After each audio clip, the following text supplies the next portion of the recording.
3 قسم کی مشکلات جن میں ہر انسان تقریباً گھرا ہوا ہے اور وہ ان مشکلات کا شکار ہے.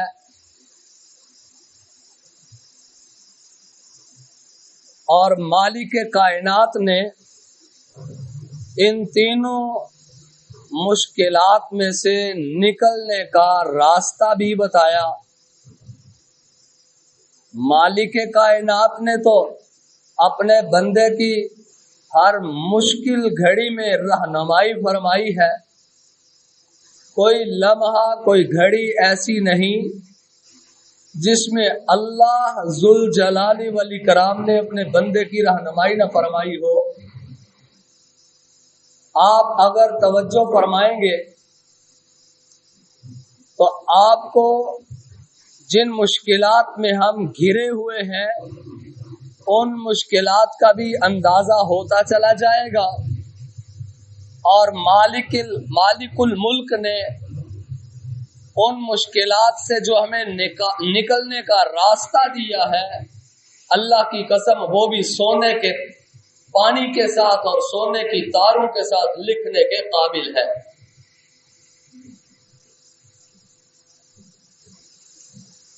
وہ 3 مشکلات، ان میں سب سے پہلی مشکل ہم گناہوں میں گھرے پڑے ہیں. ہم شہوات میں، خواہشات میں، ہم نہ جانے کون کون سی نفسانی امراض کے اندر مبتلا ہیں. اور آپ اور میں اگر اپنے ارد گرد اور اپنے ہی گریبان میں جھانک کر دیکھیں گے تو ہم اپنی نفسانی خواہشات کی بنیاد پر ماں باپ کی نافرمانی کا گناہ بھی سر پر لے لیتے ہیں، اولاد کے حقوق کا قتل عام کرتے ہیں، چھوٹے بچوں کو اپنی خواہشات پوری کرنے کے لیے ہم چھوٹے بچوں سے مشقت والے کام لیتے ہیں اور ان کو کاروبار اور کام کاج پہ لگا دیتے ہیں جو کہ ان کی تربیت کا مرحلہ ہے. ہم ان کو کھوکھوں پہ، چائے کے سٹالز پہ، ہوٹلوں پر، نہ جانے کہاں کہاں اینٹوں والے بھٹے پر جا کر دیکھ لیں. ہم اپنی خواہشات کو پورا کرنے کے لیے اپنی چھوٹی چھوٹی اولاد کو، ننھے منڈے بچوں کو کام کاج میں جھونک دیتے ہیں. یہ ایک کتنا بڑا ظلم ہے اپنی اولاد پر. خواہشات نفسانی کے پیچھے، مال و دولت کی ہرس میں، دنیا کے لالچ میں، دنیا کے تمے میں، بھئی جو جتنا مقدر میں اللہ نے لکھا ہے وہی ملے گا. کم از کم ذرائع تو اچھے اختیار کرو. اب چھوٹے چھوٹے بچوں کو ہم مشقت کے کاموں میں ڈال دیتے ہیں. یہ کون سی انصاف کی بات ہے؟ کون سا یہ اصول ہے؟ ان کے پڑھنے کا وقت، ان کی اچھی تربیت کرنے کا وقت، ان کو ایک اچھا شہری بنانے کے لیے گھر سے ان کو تعلیم دینے کا وقت، ان کو ہم ایسی جگہ پہ چھوڑ آتے ہیں جہاں ماں بہن کی تمیز نہیں ہوتی. وہاں ماں بہن کی گالیوں کے ساتھ اور بھی بہت کچھ سننے کے لیے ملتا ہے. تو ایسے معاشرے کے اندر ایسے لوگوں کے ماتحت رہ کر چھوٹا بچہ جب بڑا ہوگا تو وہ کیا سیکھے گا؟ اس لیے ہم اپنی نفسانی خواہشات کے پیچھے پڑ گئے. اللہ اکبر. اور اپنی نفسانی خواہشات میں نماز جاتی ہے تو چلی جائے، نماز کی پرواہ نہیں. اللہ اکبر. نفسانی خواہش میں نماز کی پرواہ نہیں، نماز کی چھوڑ دینا کوئی گناہ نہیں سمجھا جاتا، نماز کو چھوڑ دینا بالکل بھی عام سی بات سمجھا جانے لگا۔ میرے بھائیوں دیکھ لو، قرآن کی تلاوت چھوٹ گئی، نماز چھوٹ گئی، ذکر و اذکار چھوٹ گئے، نوافل چھوٹ گئے، صدقات چھوٹ گئے۔ کیوں؟ اس لیے کہ نفسانی خواہشات کے پیچھے میں بھی پڑ چکا۔ مسلمان نفسانی خواہشات کے پیچھے پڑ کے ہر قسم کا گناہ کر رہا ہے جناب۔ اپنی شہوات کو پورا کرنے کے لیے ماں بہن بیٹی کی کچھ پرواہ نہیں کرتا، ہمسائے کی بیٹی، محلے دار کی بیٹی، شہر کی بیٹی، بستی کی بیٹی، ملک کی بیٹی، بیٹی تو بیٹی ہوتی ہے نا، لیکن اپنی آنکھوں کے ساتھ گناہ میں مبتلا ہو رہا ہے اور اپنی خواہشات کے جناب ڈورے نہ جانے کہاں ڈال رہے۔ اللہ اکبر۔ یہ اپنی خواہشات کو پورا کرنے کے لیے اپنے رب کی نافرمانی پہ اتر آیا، اپنے رب کی مخالفت پہ آ گیا، اپنی نماز میں تجدید کی ضرورت نہیں سمجھ رہا، نماز میں کوئی پرواہ نہیں ہے، قرآن کی تلاوت کی کچھ پرواہ نہیں ہے، اگر چھوٹ دی ہے تو چھوٹ جائے۔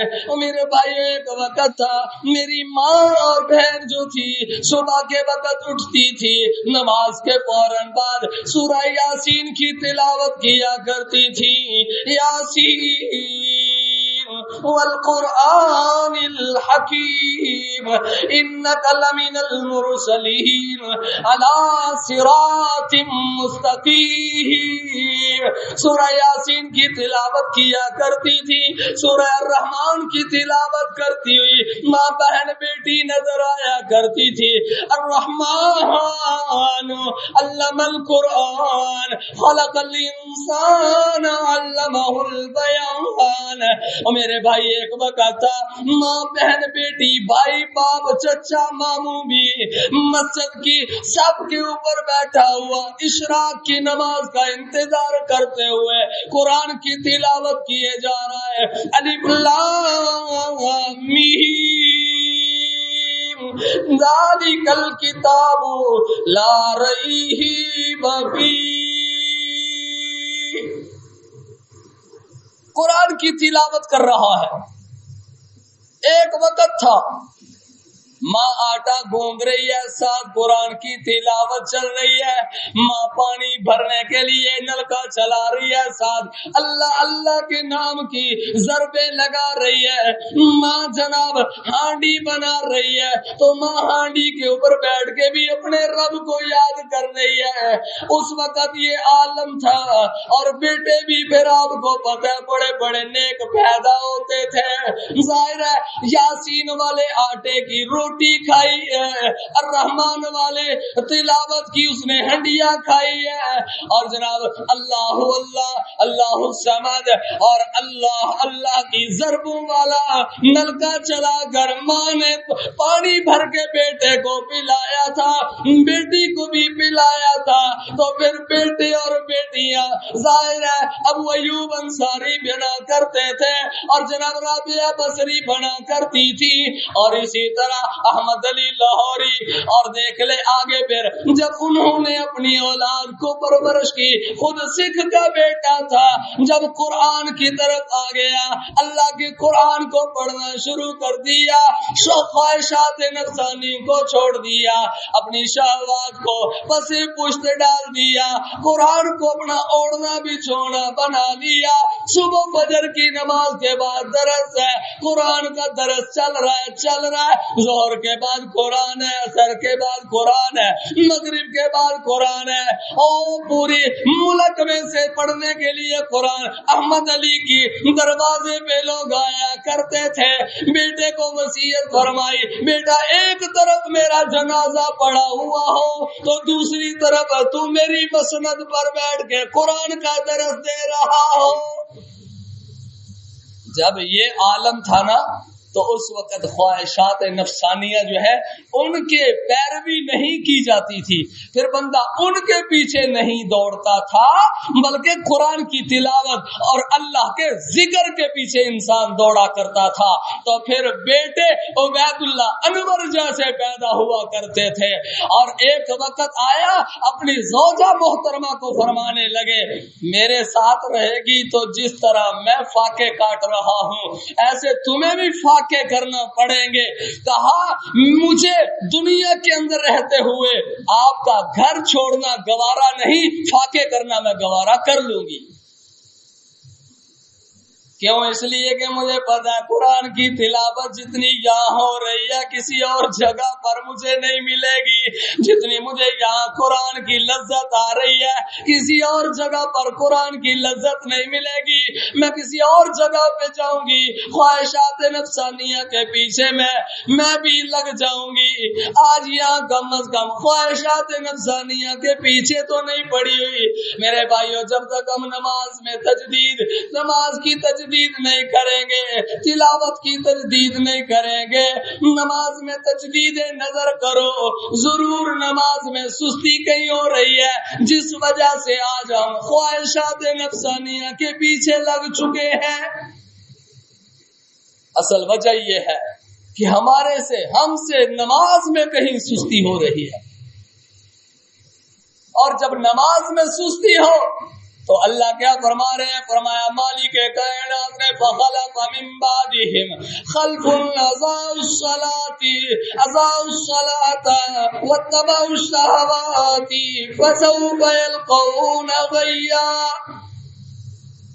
اللہ کا قرآن فرمایا پھر ان کے بعد ایسے نااہل لوگ آئے جنہوں نے نماز کو برباد کر دیا اور خواہشات کی اتباع کر لی. آج ہم کس طرف جا رہے ہیں؟ 100 روپیہ اس کا نقصان ہو جائے تو جتنا ہمیں اس کا دکھ ہوتا ہے, جتنا اس کا ہمیں افسوس ہوتا ہے, جتنی اس کی ہمیں تکلیف ہوتی ہے میرے بھائیوں, کبھی عصر کی, فجر کی, ظہر کی, مغرب کی, عشاء کی نماز میں سے کوئی ایک نماز فوت ہو جائے تو اس نماز پر ہمیں اتنا افسوس نہیں ہوتا. اس لیے فرمایا کہ یہ فخلف من بعدہم خلف اضاعوا الصلاۃ, نمازوں کو ضائع کریں گے اور پھر وہ کیا ہوگا؟ وہ خواہشات نفسانی کے پیچھے اضاعوا الصلاۃ واتبعوا الشہوات, شہوات کے پیچھے لگ جائیں گے, خواہشات کے پیچھے چل پڑیں گے. میں نے پہلے عرض کر دیا نماز کو چھوڑتے ہوئے کچھ پرواہ نہیں ہوگی, خواہشات نہیں چھوٹنی چاہیے. آج میں نے دکان پہ جانا ہے, نماز چھوٹتی ہے چھوٹ جائے, دکان پہ جانا نہ چھوٹے, نماز چھوٹتی ہے چھوٹ جائے, کاروبار پہ جانا ہے کاروبار نہ چھوٹ جائے, گاہک خراب نہ ہو جائے, کسٹمر خراب نہ ہو جائے, نماز خراب ہوتی ہے تو ہو جائے. آج ہمارا یہ المیہ ہے. اور پھر حالات دیکھ لیں کیسے ہیں. اسی طرح دوسری سب سے بڑی ہمارے اندر جو ایک پریشانی اور مشکل ہمارے سامنے کھڑی ہے, ہم عدم توفیق کا شکار ہیں, خرچ کرنے کی توفیق نہیں, اللہ کی راہ میں پیسہ دینے کی توفیق نہیں, مالک کے راستے میں خرچ کرنے کی توفیق نہیں, عدم توفیق کا شکار ہیں, بدبختی کا شکار ہو چکے ہیں. اللہ اکبر, نہ جانے کیسے کیسے کام بدبختی والے کرتے ہوئے ہمیں شرم بھی نہیں آتی, اور ادھر دوسری طرف پھر ہم مال تو کما رہے, پیسہ تو اکٹھا کر رہے, کوئی شک نہیں پیسہ کمانے میں ہم تو کامیاب ہو رہے, لیکن دیکھنا ادھر اسی پیسہ کے بعد, اسی پیسے کے حصول کے بعد, اسی رقم کے حصول کے بعد اللہ کی راہ میں خرچ کرنے کی توفیق نہیں. اللہ کی راہ میں توفیق ہی نہیں ہے. کیوں نہیں ہے؟ یہ عدم توفیق کیوں ہے؟ اور یہ ہم ہر گندا کام بھی کر گزرتے ہیں, اس کی وجہ کیا ہے؟ آپ کو میں بتاؤں, آپ حیران ہو جائیں گے. لیکن سارے لوگ ایسے نہیں ہوتے ہیں. ہمیشہ یاد رکھیے گا، جس بندے کو توفیق نہ ملے خرچ کرنے کی، اللہ کی راہ میں اپنے سے کمزور پر، غرباء اور مساکین پر خرچ کرنے کی، مساجد و مدارس پر، نیکی کے کاموں پر، سیلاب زدگان پر، زلزلہ آ جائے تو زلزلہ زدگان پر، یا کسی بھی علاقے میں کوئی آفت آ جائے، جب بندہ اللہ کی راہ میں خرچ نہ کرے تو سمجھ لیں اس کی والدہ کے ساتھ رشتہ اچھا نہیں ہے. اس کی والدہ ایک ہے، اللہ نے دیا ہی پورا ہے بھائی، اس میں سے وہ اپنی توفیق کے مطابق ہی دے گا نا. ایک بندے کو توفیق 1000 کی ہے تو وہ 1,00,000 تو نہیں نہ دے سکتا. ایک بندے کو 500 کی توفیق ہے وہ 1000 کیسے دے بھائی؟ ایک بندے کو 100 کی توفیق ہے وہ 200 کیسے دے گا بھائی؟ جتنی اس کو توفیق ہے وہ اس میں سے تو دے رہا ہے. یہ بات نہیں ہے کہ توفیق 50 کی ہے تو وہ 1000 کیوں نہیں دے رہا. نہیں، وہ 50 دے رہا ہے، اس کو پتا کہ مجھے توفیق 50 کی ہے، میں نے اپنے معاملات کو بھی دیکھنا ہے، میں نے اپنے گھر کو بھی دیکھنا ہے، میں نے اپنی آل اولاد کو بھی دیکھنا ہے، میں نے اپنے والدین کو بھی دیکھنا ہے، میں نے اپنے رشتہ داروں کو بھی دیکھنا ہے، میں نے سب معاملات میں سب کو اپنے ساتھ لے کے چلنا ہے. تو ایسی صورت میں ایک بندے کی آمدن اتنی ہے وہ اس میں سے 50 ہی دے سکتا ہے اور وہ 50 برابر دے رہا ہے، تو وہ بندہ اس چیز کا شکار نہیں ہے. اس کو اللہ تو توفیق دے رہا ہے، اس کو تو توفیق مل رہی ہے. بات اس کی ہے کہ جو گنجائش بھی رکھتا ہے، چاہے تھوڑے کی ہے چاہے زیادہ کی، مگر اللہ کی راہ میں خرچ نہیں کرتا، اس کو وہ بدبختی کا شکار ہے، وہ عدم توفیق کا شکار ہے. تو سمجھ لے اس کا رشتہ اس کی ماں کے ساتھ درست نہیں ہے. اس کو چاہیے کہ اپنی ماں کے ساتھ اپنا رشتہ درست کر لے، اپنے باپ کے ساتھ اپنا رشتہ درست کر لے. اللہ اس کو توفیق عطا فرما دے گا، نیکی کی توفیق اس سے بھی مل جائے گی. اور ہمارے معاشرے میں یہ ہے، آج بیٹی کا اپنی ماں کے ساتھ اچھا رشتہ نہیں ہے، اپنی بہن کے ساتھ، بڑی بہن کے ساتھ، خالہ کے ساتھ، پھپھو کے ساتھ. خالہ بھی ماں کا درجہ رکھتی ہے، پھپھو بھی ماں کا درجہ رکھتی ہے، بڑی بہن بھی ماں کا درجہ رکھتی ہے. میرے بھائیو، یہ سارے رشتے، بڑی بھابھی ماں کا درجہ رکھتی ہے.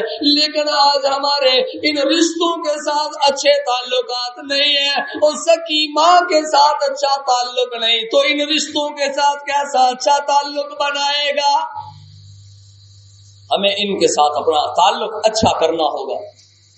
جب ہم ان رشتوں کے ساتھ اچھا تعلق بنائیں گے تو رحمت دو عالم صلی اللہ علیہ وسلم کا فرمان ہے، جو چاہتا ہے کہ میری عمر میں برکت آئے، میرے رزق میں برکت آئے، وہ اپنے رشتہ داروں کے ساتھ حسن سلوک کیا کرے، وہ اپنے رشتہ داروں کے ساتھ اچھا برتاؤ کیا کرے. اور آج معاشرے میں سب سے بدنام رشتہ جو ہے ہمارے معاشرے میں، بھائی میں پاکستان کی بات کر رہا ہوں، ہمارے معاشرے میں ہماری تربیت کچھ ایسی ہے، اللہ معاف فرمائے، سب کی نہیں ہے، بہت اچھے لوگ بھی ہیں، لیکن اکثریت کے ساتھ دیکھنے میں آیا ہے ٹھٹھوں کے ساتھ رشتہ اچھا نہیں ہوتا. نہ جانے کیا وجہ ہے. اور میری نظر میں باپ کی طرف سے چچا اور تایا، اور باپ کی طرف سے بہن یعنی پھوپھو، یہ وہ رشتے ہیں جن کو اللہ نے محترم بنایا ہے، جو کہ خونی رشتے ہیں. اور ماں کی طرف سے خالائیں اور ماموں اور اسی طرح ان کی آگے اولاد، یہ سب محترم رشتے ہیں. میرے بھائیوں، جب تک ہم ان محترم رشتوں کا احترام نہیں کریں گے، رب کعبہ کی قسم، نہ میرے گھر میں برکت آ سکتی ہے نہ کسی اور کے گھر میں برکت آئے گی. برکت چاہتے ہو، رسالت مآب صلی اللہ علیہ وسلم نے فارمولہ دے دیا ہے. سب سے پہلے اپنے رشتہ داروں کے ساتھ حسن سلوک کرو. اور قرآن نے کیا رشتہ دیا ہے، قرآن نے کیا اصول دیا ہے؟ فرمایا وَبَرًّا بِوَالِدَتِي وَلَمْ يَجْعَلْنِي جَبَّارًا شَقِيًّا. حضرت عیسیٰ علیہ السلام حضرت مریم کا واقعہ ذہن میں لے آئے. اپنی ماں کے ساتھ بڑا اچھا سلوک کرنے والے، اپنی ماں کا احترام کرنے والے، اپنی ماں کے ساتھ پیار کرنے والے، اپنی ماں کے ساتھ ظلم اور زیادتی کرنے والے نہ تھے، بلکہ اپنی ماں کے ساتھ پیار کرنے والے تھے۔ کون؟ جناب عیسیٰ علیہ السلام۔ اللہ پاک کا اعلان ہے وَبَرًّا بِوَالِدَتِي وَلَمْ يَجْعَلْنِي جَبَّارًا شَقِيًّا۔ اپنے رشتے کو اپنی ماں کے ساتھ اچھا بنا لو، اللہ عدم توفیق کی بجائے خرچ کرنے کی توفیق عطا فرما دے گا۔ اور جن کی ماں دنیا سے رخصت ہو گئی، توجہ میری طرف، بڑی قیمتی بات، جن کی ماں دنیا سے رخصت ہو گئی، جن کا باپ دنیا سے چلا گیا، اللہ جن کے باپ زندہ ہے ان کو حیاتی عطا فرما، ان کو صحت اور تندرستی والی لمبی عمر عطا فرما۔ جن کے والدین حیات ہے، میرے مالک انہیں اپنے والدین کے قدموں میں بیٹھ کر ان کی تابعداری داری اور فرما برداری کی توفیق عطا فرما، خدمت کی توفیق عطا فرما۔ اللہ جو والدین اپنے منہ سے بات نکالے، بیٹوں کو بیٹیوں کو پورا کرنے کی توفیق عطا فرما دے۔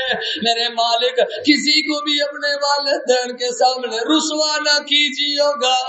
اللہ اکبر۔ میرے بھائی جن کے والدین اس دنیا سے چلے گئے، توجہ، جاؤ اپنے والدین کی قبر پہ جایا کرو، حاضری دیا کرو، رب کعبہ کی قسم رب فرما برداروں میں لکھ دے گا۔ اگر کہیں دنیا میں کوئی کوتاہی ہو گئی، کہیں کوئی لغزش ہو گئی، تو جاؤ ماں کی قبر پہ جایا کرو، باپ کی قبر پہ جایا کرو، اور جا کر ان کو سلام کیا کرو، ان سے محبت وہاں جا کر کیا کرو۔ اللہ کی قسم یہ میوہ ایک دفعہ چلا جائے پھر واپس نہیں آتا۔ دنیا کی ساری دولتیں مل جاتی ہیں، دنیا کا ہر رشتہ نصیب ہو جاتا ہے، لیکن یہ رشتہ چلا جائے تو دوبارہ نصیب نہیں ہوتا۔ اس لیے کبھی بھی اپنے والدین کا دل نہ دکھائیں۔ ہم سے دکھ جاتا ہے، جب دکھ جائے تو پھر معافی مانگ لیا کرے، قدموں پہ گر جایا کرے۔ اللہ ہم سب کو اپنے ماں باپ کے قدموں پر گرنے کی توفیق عطا فرمائے۔ عزیزان من، اللہ کی قسم یہ بہت مقدس رشتہ، اسی لیے رب کائنات نے اعلان فرما دیا میرا عیسیٰ بڑا، میرے عیسیٰ بہت فرما بردار اور تابعدار تھے، بڑا پیار کرنے والے تھے۔ اللہ پاک نے نقشہ بیان فرما دیا وَبَرًّا بِوَالِدَتِي وَلَمْ يَجْعَلْنِي جَبَّارًا شَقِيًّا۔ اللہ اکبر۔ اللہ ہمیں بھی اپنے والدین کے ساتھ حسن سلوک اور مربت کے ساتھ، پیار کے ساتھ، محبت کے ساتھ رہنے کی توفیق عطا فرمائے۔ میرے بھائی تیسری بات جو ہمارے معاشرے میں مشکل بن کے داخل ہے، اگر روزی کی تنگی اور زندگی میں مشکلات میں مبتلا ہو تو سمجھ لو میں اور آپ اگر روزی کی وجہ سے پریشان ہیں، تنگی کا شکار ہیں، پریشان کن حالات ہیں، تو اللہ کا قرآن اعلان فرما کے بتا رہے وَمَنْ أَعْرَضَ عَنْ ذِكْرِي فَإِنَّ لَهُ مَعِيشَةً ضَنْكًا۔ اللہ اعلان فرما رہا ہے کہ پھر اس بندے کا رشتہ قرآن کے ساتھ اچھا نہیں ہے، اللہ کے ذکر کے ساتھ اچھا نہیں ہے، اللہ اور اس کے رسول کے ساتھ اس کا رشتہ اچھا نہیں ہے، اس لیے یہ دنیا میں تنگ ہے۔ اور ایک ہے روزی تھوڑا ہونا، روزی کا تھوڑا ہونا، یہ بندہ تنگ نہیں ہوتا، روزی کا تھوڑا ہونا اور اس پر خوش ہونا۔ اللہ تبارک و تعالیٰ نے تھوڑی نعمتیں دی، تھوڑا دیا، مختصر دیا، اور اس پر یہ بندہ راضی ہو گیا، اس پر یہ بندہ اللہ پر خوش ہو گیا، تو مالک کائنات کی طرف سے کل قیامت کے دن اعلان ہوگا اور میرے بندے تو دنیا کے اندر میرے تھوڑے دیے ہوئے پر راضی ہو گیا تھا، آج میں تیرے تھوڑے عمل پر راضی ہو کر تجھے جنت کا داخلہ عطا کرتا ہوں۔ جو اللہ کے دیے ہوئے تھوڑے مال پر راضی ہو جاتا ہے، میرے بھائیوں یہ اس کا اعزاز ہے، اللہ اس کے تھوڑے عمل پر بھی راضی ہو کر اللہ اس کو جنت کا داخلہ نصیب فرما دے گا۔ اور ایک ہے وہ شخص کہ مال بھی بہت زیادہ ہے، اللہ پاک نے سب کچھ دیا ہوا ہے، نوازا ہوا ہے، دنیا کی ہر نعمت ہے، ہر چیز ہے، آسائش کی چیزیں ہیں، عیش و عشرت کی چیزیں ہیں، جاہ و حشمت ہے، اللہ کی طرف سے ہر چیز دی ہوئی چیز اس کے پاس موجود ہے، بڑے بڑے گھر بھی ہیں، سب کچھ ہے، لیکن پھر بھی رو رہا ہے۔ آج معاشرے میں ایسا ہے نا، جس کی طرف کان لگاؤ پریشان نظر آئے گا، جس کی طرف ہاتھ اٹھاؤ وہ پریشان نظر آئے گا۔ وجہ کیا ہے؟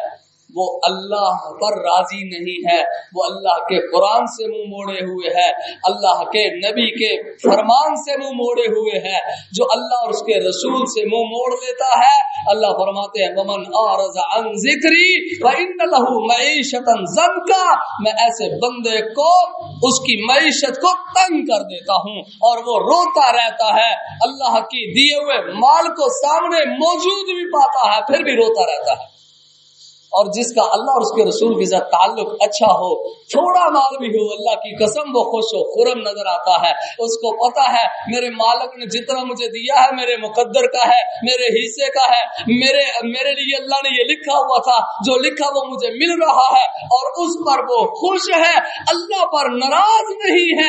رب کعبہ کی قسم، میرے پاک پیغمبر کا فرمان ہے، جب وہ دنیا سے رخصت ہوگا، رب کے سامنے پیش ہوگا، اللہ فرمائیں گے تو وہ ہے جو دنیا میں میرے تھوڑے مال پر خوش ہو گیا تھا، آج میں وہ ہوں تیرے تھوڑے عمل پر خوش ہو کر تجھے جنت کا داخلہ نصیب کرتا ہوں۔ آپ اندازہ فرمائیں کتنی بڑی سعادت ہوگی اس بندے کے لیے۔ تو اس لیے بھائیوں، آج ہم جو پریشان ہیں، معاشرہ پریشان ہے، کس وجہ سے؟ وہ اسی وجہ سے ہے کہ ہم قرآن سے دور ہیں، تلاوت نہیں ہوگی، رات کو سوتے ہوئے گانے سن کر سوئے گا، صبح اٹھے گا تو گانے سنتے ہوئے اٹھ جائے گا۔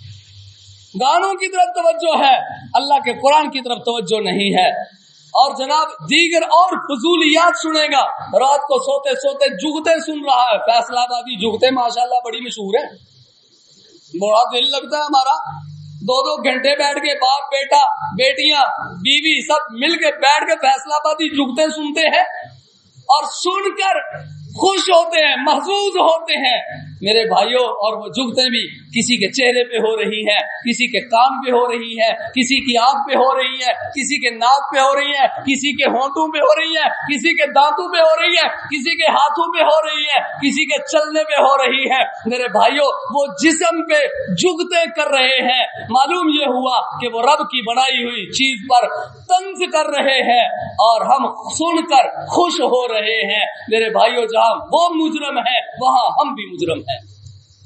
تو پھر بتاؤ، رات کو سوتے ہوئے جگتے سنے، صبح اٹھ کر قرآن کی تلاوت نہ سننی ہے نہ کرنی ہے، گانے سننے ہیں یا کوئی اور فضولیات سنیں گے، تو بتائیں پھر گھر کے اندر تنگ دستیاں نہیں آئیں گی تو کیا آئے گا؟ اور اس طرح کے حالات نہیں بنیں گے تو کیا ہوگا؟ آخری بات میرے بھائیو، اس وقت وطن عزیز ملک پاکستان پریشان کن گھڑی کے اندر ہے۔ اللہ کا شکر ہے تمام مسلمانوں نے، خصوص بالخصوص آپ لوگوں نے، یہ جو بچے ہوئے ہیں ماشاءاللہ ماشاءاللہ، انہوں نے قوم ہونے کا ثبوت دیا، قابل تحسین عمل ہے، اور ایک قوم ہونے کا بڑا ثبوت انہوں نے دے دیا۔ سارے مسلمان مل کر اپنے بھائیوں کی مدد کر رہے ہیں، یقین جانے دل خوش ہو رہا ہے۔ مگر میرے بھائیوں کیا کرو گے؟ آپ ان کا دل خوش کرنے کے لیے مال بھیج رہے ہیں، پیسہ بھیج رہے ہیں، آپ ان کو آٹا دانا بھیج رہے ہیں، آپ ان کے لیے گھی بھیج رہے ہیں، مصنوعات بھیج رہے ہیں، کپڑے بھیج رہے ہیں۔ آپ تو اپنا فرض ادا کر رہے ہیں کہ اللہ تبارک و تعالی ہم پر خوش ہو جائے، لیکن میرے بھائیوں ذرا غور کرو نا، آج ان کے جن کے جوان بیٹے چلے گئے، کہاں روٹی کی برکی اندر جاتی ہے، کہاں پانی کا گھونٹ اندر جائے گا؟ جن کی جوان بیٹیاں آنکھوں کے سامنے دریا کے اندر چلی گئی، پانی کے اندر ڈوب گئی، کہاں ان کو یہ چیزیں اچھی لگیں گی؟ کیسے ان کے دل کو یہ چیزیں پیاری لگیں گی؟ جن کا جوان بیٹا چلا گیا، چچا چلا گیا، باپ چلا گیا، ماں چلی گئی، آنکھوں کے سامنے 3 4 بھائی اکٹھے چلے گئے، کہاں ان کو اچھی لگیں گی، مال مویشی چلے گئے، اور جناب درخت اجڑ گئے، پنڈ دیاں بڑیاں بڑیاں مسجداں ڈہ گئیاں۔ اس واسطے کسی اللہ والے نے انہاں بیچاریاں دے دل دی کیفیت دا نقشہ اپنے انداز نال اس طرح بیان کیتا، مال مویشی ڈنگر روڑ گئے، مال مویشی ڈنگر روڑ گئے، کھرلی کوٹھے چھپڑ روڑ گئے، ٹوٹ گئے کاواں چڑیاں دے گھر، ٹوٹ گئے کاواں چڑیاں دے گھر، ٹالی بیری ککر روڑ گئے، پنڈ دی وڈی مسجد ٹہ گئی، پنڈ دی وڈی مسجد ٹہ گئی، دریا پارے ممبر رڑ گئے، تیرانی دے بیالئی سامبے، تیرانی دے بیالئی سامبے، بالن بکسے بستر رڑ گئے، کی دستان نقصان دی قیمت ہیریا ورگے پتر رڑ گئے، اور جنہ دے ہیریا ورگے پتر دنیا تو ٹر گئے، اج تیری روٹی انہاں نو کتھے چنگی لگے، تیرا بھیجیا ہوا کپڑا کتھے چنگا لگے۔